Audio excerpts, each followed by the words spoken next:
Welcome to What the F is Going On in Latin America and the Caribbean, a popular resistance broadcast of hot news out of the region. In partnership with Code Pink, Common Frontiers, Council on Hemispheric Affairs, Friends of Latin America, Interreligious Task Force on Central America, Massachusetts Peace Action, and Task Force on the Americas, we broadcast Thursdays, 4:30 p.m. Pacific, 7:30 p.m. Eastern on YouTube Live, and you can find us on 3 channels now, at the Convo Couch, at Code Pink Action, and at popularresistance.org. And post-broadcast, you can find our program on Apple Podcasts, Spotify, Telegram, and at popularresistance.org under podcasts. Today's episode, Decolonization, Multipolarity, and the Demise of the Monroe Doctrine. And that's the title of an article we're going to be discussing today. And I'm really excited and honored to introduce all of you to my friend and fellow activist, Fred Mills. And Fred is joining us from Maryland today. I'm actually speaking with you from Cali, Colombia. So let me tell you a little bit about Fred. He is a professor of philosophy at Bowie State University and deputy director of Council on Hemispheric Affairs. And I think all of you probably know Council on Hemispheric Affairs, as I mentioned earlier, is a broadcast partner of the program. He researches and writes on ethics, philosophy, U.S. Latin America relations, and has recently published a book, Enrique Dussel's Ethics of Liberation and Introduction. He's the master at that. So before we start our conversation, I want to read to all of you the opening paragraph of Fred's latest article, which is entitled the same as we've titled today's broadcast. And this will give you a really good idea of the conversation we want to have today. And it's very succinct as to what is unfolding in Latin America and the Caribbean in this moment before our eyes. So December 3rd, 2023 will mark the 200th anniversary of the Monroe Doctrine.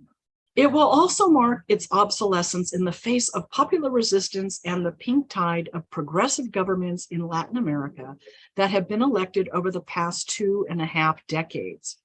The prevailing ideology of these left and left of center movements rejects the Washington consensus and opts for a new consensus based on the decolonization of the political, economic, social, and cultural spheres.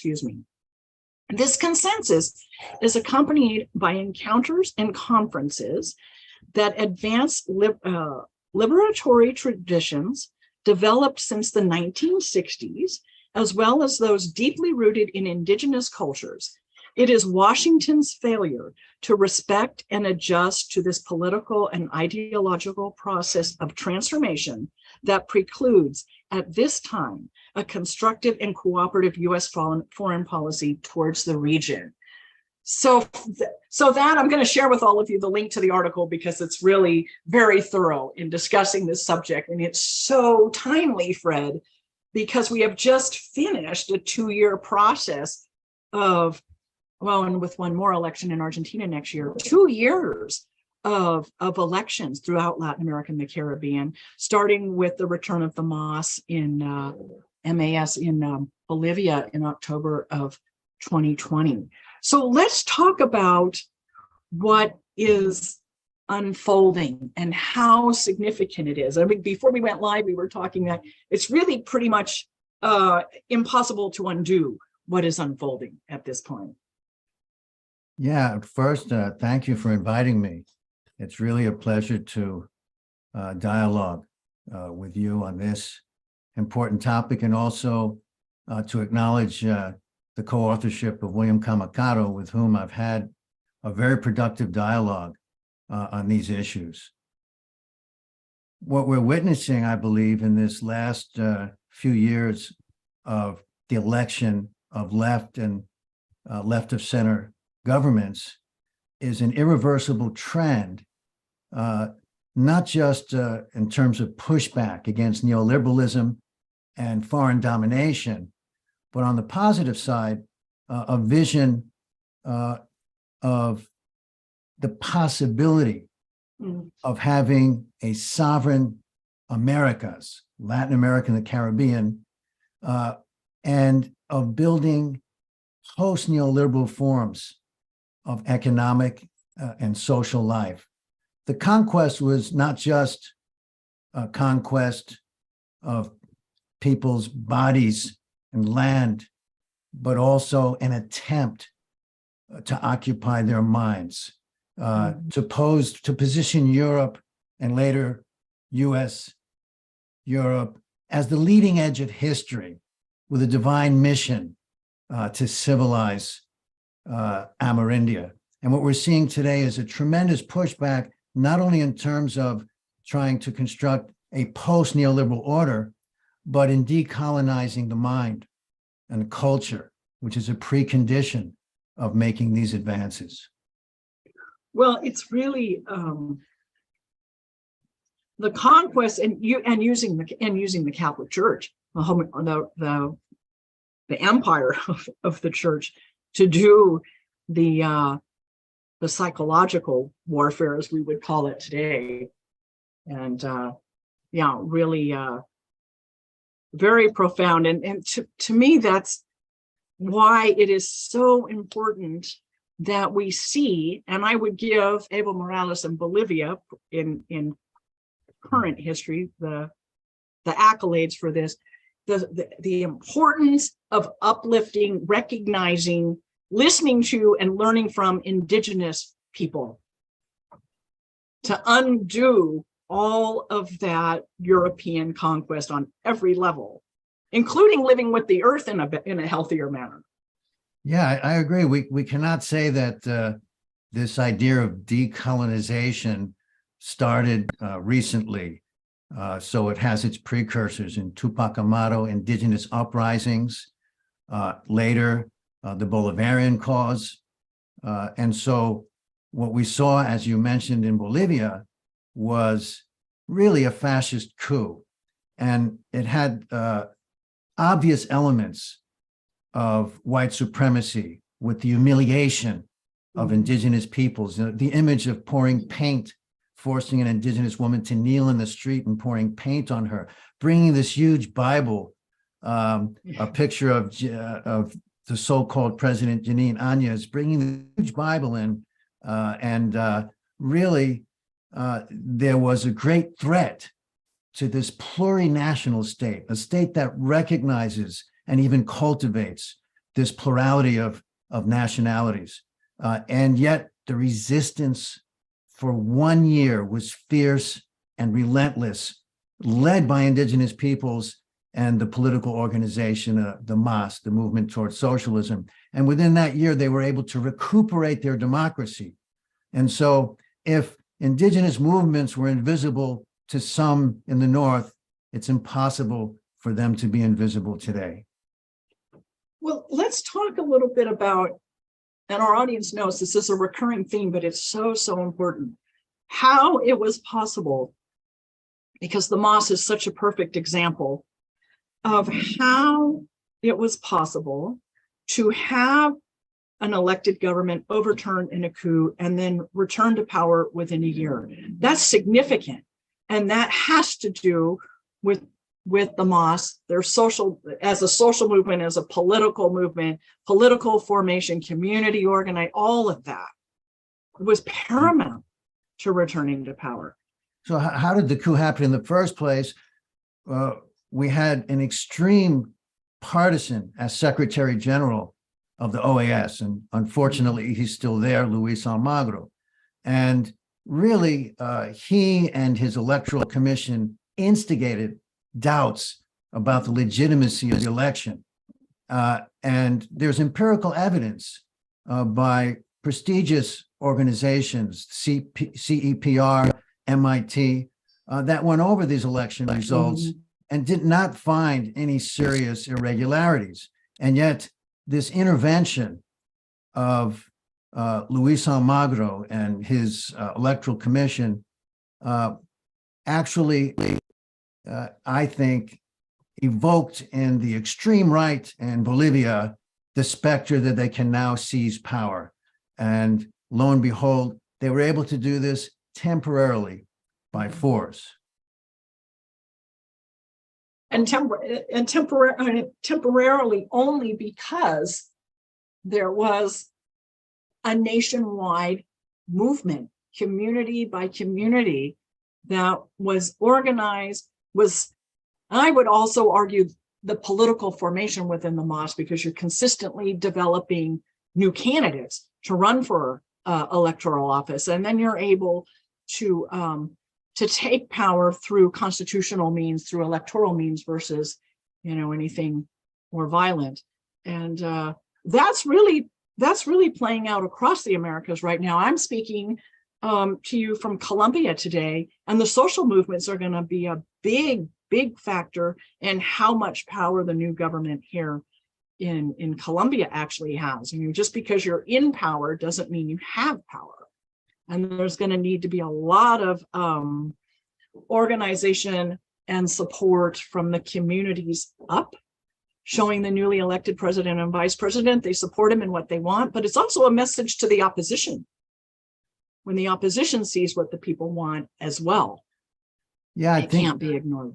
This is a critical theme, this relationship between constituent power and constituted power of the state. Mm-hmm. And Chavez recognized early on the critical importance of what he called the civic military alliance, that in times when the Bolivarian project was threatened with, and as we've seen in recent history, assassination attempts, mercenary incursions, and ongoing economic blockade of the country, that the only way to sustain a resistance under such pressure is to have this alliance with the popular sectors, with the people who voted you into power in the first place. And the loss of that connection between constituent power and constituted power basically ends up undermining the sustainability of the state. And also the theme of governing obediently is critical here. And there's some self-criticism going on now, especially in light of the opportunities the left has to look at the errors of the past. And one of those errors is that in some circumstances, that link between popular power and the state began to erode. And so now to correct this, I believe, there's a growing consciousness, for example, in the Morena Party, of the need to maintain Morena as a movement, not just a political party. Yeah. Well, we saw that really in Ecuador, didn't we? Difference between Alianza País with Rafael Correa creating a fabulously successful electoral platform with his party, but not a movement, which perhaps if that had been in place, the election result been very different. And I'm not criticizing our friend Rafael Correa, but it is a lesson to be learned, and it's a good example of the difference between an electoral platform and a movement. And Morena was created originally as an electoral platform as well. I mean, it helped put AMLO into power by building this huge electoral. It now is evolving into a social movement to help advance the programs. This is really important for those constitutions that only allow a single term. Like here in Colombia, Petro and Francia can serve 1 4-year term. In Mexico, AMLO can serve 1 6-year term. So there has to be some sort of formation in place for the continuum of the project. For instance, when we were in Congress last week in Bogota, one of the senators, Senadora Hayel, she was quite powerful in her talk last Tuesday. We were there, and she was really clear that Gustavo Petro and Francia Marquez have 4 years. Pacto Histórico is a 20-year project, And so how do you ensure? You have to have constant education, growth, movement building, candidate development coming. This is a 20-year project, and the current government only has 4 years. So you're going to need ensuing candidates to keep moving the country and the project forward.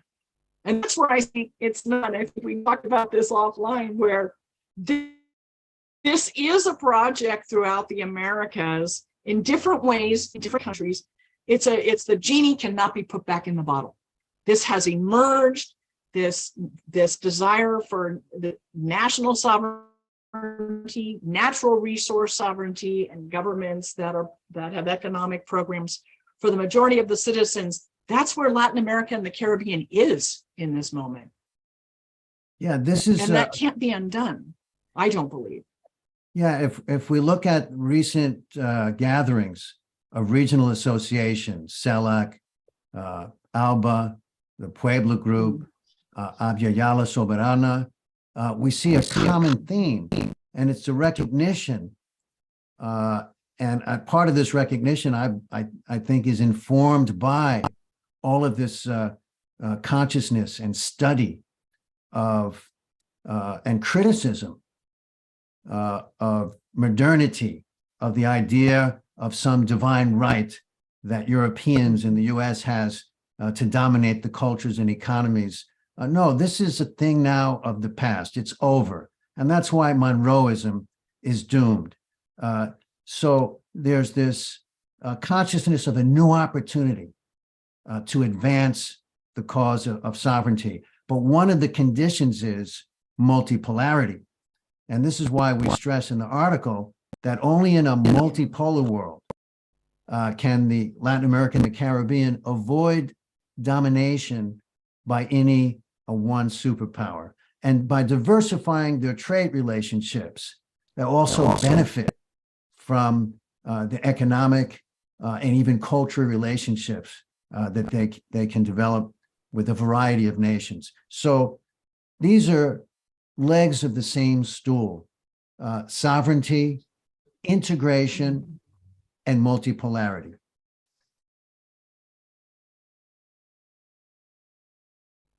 Well, let's talk about integration, because this was the theme of the CELAC summit in Mexico City, September of 2021.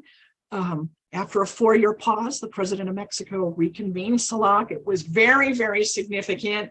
And maybe before we talk about that summit, we should talk about what, to me, and you do mention this in your article too, to me, the most important speech in the Americas in the year 2021 was AMLO's discourse of July 24, 2021, on the 238th anniversary of Simon Bolivar's birth. It was significant. And in Mexico, everybody was pretty excited. Regardless of politics, people were excited about the theme of that discourse. And one of many themes, I guess for the audience, I've shared this with you before, that he did a brilliant job recognizing the life and times of Simon Bolivar and how Bolivar understood the Americas and the westward expansion of the United States. He was really clear about that and what that meant for the rest of the Americas. But also this idea by the OAS and the US State Department, but defined by the entire region. And, the president actually called for the dissolution of the OAS. He talked about regional economic integration with the rest of the world, creating an economic bloc that could interface with the rest of the world. So it was a really profound, and I will share with you, Fred, I think a lot of us in Mexico at the time, this is how, like, his dream of what foreign policy should look like, what the Americas should look like. Little did we know that it was his actual foreign policy and economic policy that he was laying out, because the following month he announced that Mexico would be hosting the Venezuela dialogue. That was August of 2021 and Salak. And so here we are just watching more and more unroll. Yeah, I It mean, was very profound. AMLO comes onto the regional stage with that great speech you mentioned, calling for, that's enough, end of this Monroe Doctrine. I really do believe it was the best speech in the Americas. Yeah, and this made him a major player. Yeah, I really feel that. In the hemisphere. And this appears to have been lost on Washington when just a year later, Washington hosts the 9th Summit of the Americas and doesn't invite the governments that it has targeted for regime change.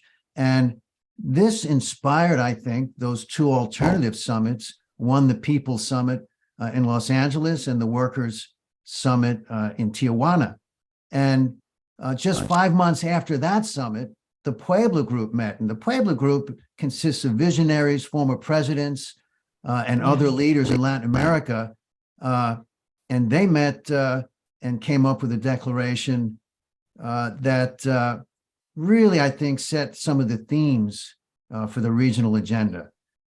Things like gender equality, the free movement of people, the ecological transition, the defense of the rights of indigenous peoples, and I think probably of chief importance to advance regional processes of integration. And then just a few days later, you see leaders in South America calling on the presidents of South America to reconstitute UNASUR. And UNASUR has been moved, their headquarters, from Ecuador to Bolivia because under the former President Duque in Colombia, they left the organization and in Ecuador, the building, the headquarters was confiscated.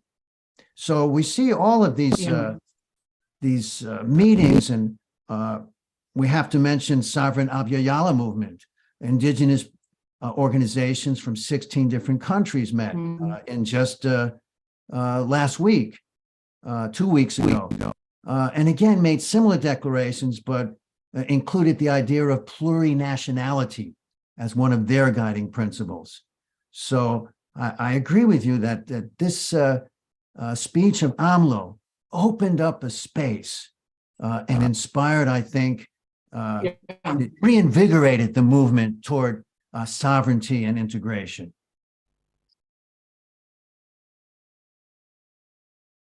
It was such that it was an ingenious speech in many ways on July 24th to use, Seaman and bring it to today, because there is so much unfolding.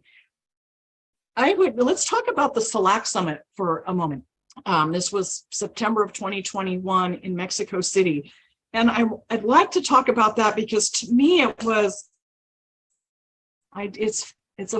the whole 5-hour summit is actually on YouTube. And I have watched the whole thing more than once because it was so fascinating to me. I don't think it would have been as successful as it was without. Also, Fred, I would argue something really unique has happened in Latin America and the Caribbean. Not just this emergence of sovereignty and political wanting, economic integration, but there was, and I think you can see this watching the sun, there was a humanitarian element, despite politics. There was a humanitarian scene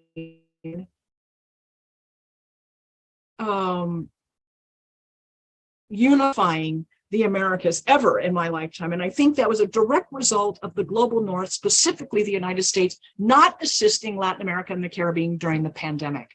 I think something happened on a very humanitarian level between all the countries south of the US border. It was really clear, you're on your own, you're dispensable. And I think that really comes through in a lot of the talks at the summit, the CELAC summit. Yeah, I think that there's a unity there in a different way.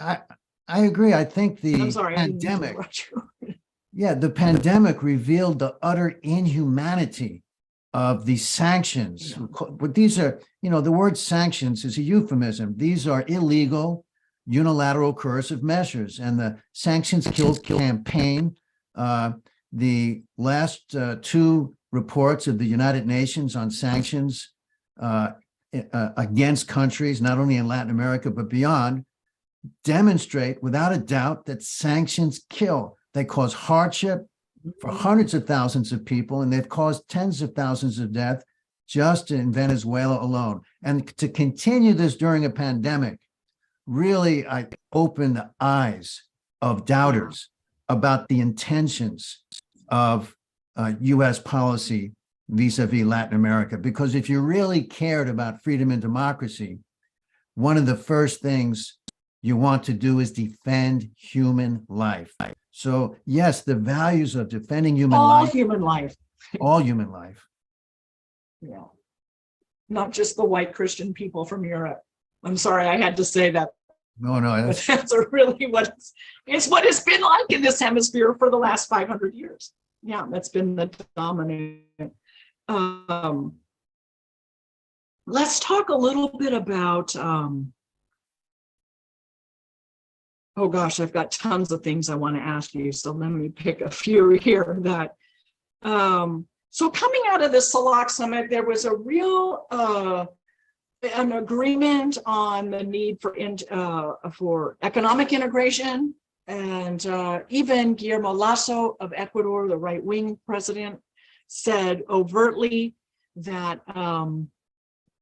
he wanted to be able to trade and interface with all of the world, Russia, China, Iran, and the United States. And I think this is important because not everyone in the region wants to exclude the United States in order to move forward. There is room for the US and Canada to participate, but there needs to be an evolution on the part of Washington and Ottawa. I think AMLO specifically, and now the new president here in Colombia, are very overt that there is space at the table for the United States. But for them, the table is round. The table the table that's being created in Latin America and the Caribbean is round, where everybody is an equal in voice, in politics, in representation. Yeah, I don't know that that's something our country can embrace, but that's the overture is there.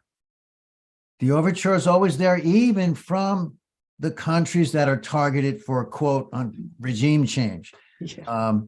Maduro has never taken direct talks with the United States off the table, and right now is quite eager to continue the trade relationship. So really, if the principle of sovereign equality of nations is respected, then instead of the unilateral coercive measures and the intent to destroy the Bolivarian revolution, if those things can be transcended, which I don't think is going to happen immediately, then there can be some genuine, I think, constructive relationships between the United States and Latin America and the Caribbean. Right now, in relation to Venezuela, we see these talks going on in Mexico, and it appears that this does not signal that the U.S. Is ready to accept the Bolivarian cause, but rather that now they're looking more toward an electoral process to try to change the governmental formula in Venezuela? Well, oh gosh, I just want to say one thing about Venezuela, because this is something that, and the dialogue that's happening between the elected government and the opposition. This is something that I don't think we talk about enough in the States, and it's not well enough known either, in my opinion, that the opposition as defined by Washington is Juan Guaido, Leopoldo Lopez, that 2% of the very wealthy, very extreme, violent right. Yeah. The rest of the opposition actually does participate in the electoral process. They're not very organized. They haven't done a lot of political formation, and they admit this themselves, that they have weaknesses they have to overcome, and they have to, a lot of party development and those things that they have to do. But that part of the opposition we don't talk about in the States, or at least the mainstream media doesn't, and it's significant, is they full out admit they don't support the current process in Venezuela, but they believe in constitutional change, not violent change. They believe in constitutional changes, which is why they still form parties and participate in the electoral process. And I think that is really, really important. And it also, to me, shows in a general way, or maybe perhaps more deep than that, this shift in Latin America and the Caribbean, this shift to dialogue, this shift to really overtly recognizing constitutional processes, valuing those, and affecting change that way. Yeah, in the last election in Venezuela, COPE and Acción Democrática, Democratic Action, these are the major traditional parties in Venezuela. They participated in the electoral process. And one of the things that's going on at the table in Mexico, as the opposition tries to extract as much concessions as they can, is that the government of Venezuela was also able to set some conditions that the parties not support sanctions, not support an outside intervention in their country, and that the Camila Saab, that she be an official delegate at this negotiating table. And this was a very important condition because it keeps in the forefront the illegal jailing of Venezuelan diplomat Alex Saab. And there's going to be a hearing on the 12th of December with regard to his diplomatic status, but he should have never been arrested in the first place. So yeah, there's a lot of nuance, a lot of interesting things going on with these negotiations. So for our audience, Alex, our audience will remember we've done a couple episodes regarding his case. One about a year ago with John Philpott out of Canada, just to talk about the extrajudicial reach of the United States, which hopefully is ending here in the Americas. And then we also had an evening, a film premiere and an evening discussion with Camila and Carlos Ron, who's the Vice Minister of North America for the Venezuelan Foreign Ministry. So I can share with the audience links to those two episodes too, so you can get a little refresher on that. But that extrajudicial reach of just completely ignoring, not accepting the diplomatic status of a foreign official. I mean, that's just one more, that's probably global Monroe, but specific to Latin America. I mean, yeah, he's in prison because the United States basically didn't recognize, I mean, they don't like what he was doing on behalf of Venezuela, but to just overtly disregard his diplomatic status was. And I think the real motivation was that Alex Saab, through all his business contacts from the past, he was able to put those to use in circumventing the sanctions against Venezuela, so he could bring fuel, food, and medicine into the country. And that's what I believe made him a target, not the unsubstantiated charges that were levied against him. No, he found a workaround. So let's, I promised you 30 minutes, Fred. And so as always, I just so love talking to you. So I have a few other things. Let me just go through my list here because